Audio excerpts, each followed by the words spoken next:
Hi, I'm Tinny from Mini Bowl Design, and this is my Choke Hazard 2 stove. I've taken all the ideas from reading on the forums and listening to your comments and incorporated them in this stove to make it better.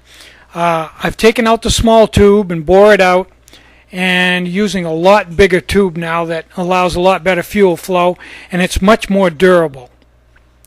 I also removed the wick because I noticed that people weren't tipping this stove over, and if you're not going to tip the stove over, you don't really need the wick.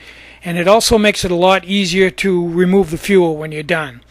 I've also removed one loop from the pot stand so it doesn't hit on the tube and you don't have to thread the tube through one of the loops. Now we're going to light this one up and turn out the lights. And put a Crazy Cooking Kit 16-ounce pot on. For those of you that haven't used this stove, it's much hotter than it looks.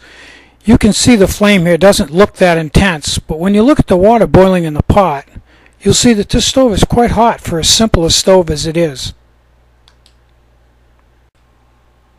When you're done cooking, you want to remove the fuel from the stove and put it back in your fuel bottle by lifting the reservoir and letting the fuel run into the stove body.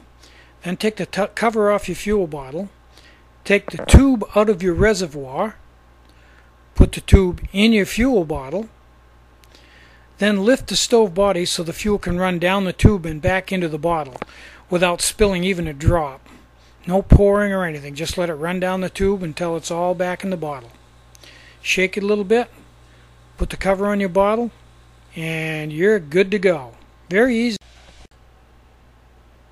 Okay, once you've got the fuel out of your bottle, you want to pack your stove back up. Simply pull the tube out of the stove body and put it inside the stove and curl it up.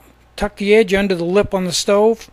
Shake the fuel out of the top, snap it on, and you're done. Okay, to change the subject a little bit, this is a BIOS 2.1. Now, people have complained about it going out when you put a cold pot on it, so I've included a V in the kit along with the stove, as you'll see. And you can also use it to light a stove. You don't need any pieces of wick or anything, just dip it in the alcohol, light it, and then dip it back in. This is how a lot of people preheat their stoves because they don't have the bonded wick on the outside. But as you can see, it's not a very efficient way to preheat a stove, and it doesn't even come close to doing it in the time that the bonded wick on the outside does. And this bonded wick will last virtually forever. So let's put it out and do it right this time. Okay, now let's wet the wick with some alcohol. It doesn't take a lot. Light the wick with a lighter. No need to muff around with wicks sticking out of the top of the pot or dipping anything or goofing around with anything else. Just light the bonded wick, stand back, and it blossoms right out beautiful. Okay, now that we have the stove lit and have the V on it, let's see if it goes out with a cold pot. All this V does is limit the contact between the pot and the stove so the pot can't suck the heat out of the stove and make it cool down and go out. It's very simple, it works very well, and once the pot warms up, you don't need the V anymore.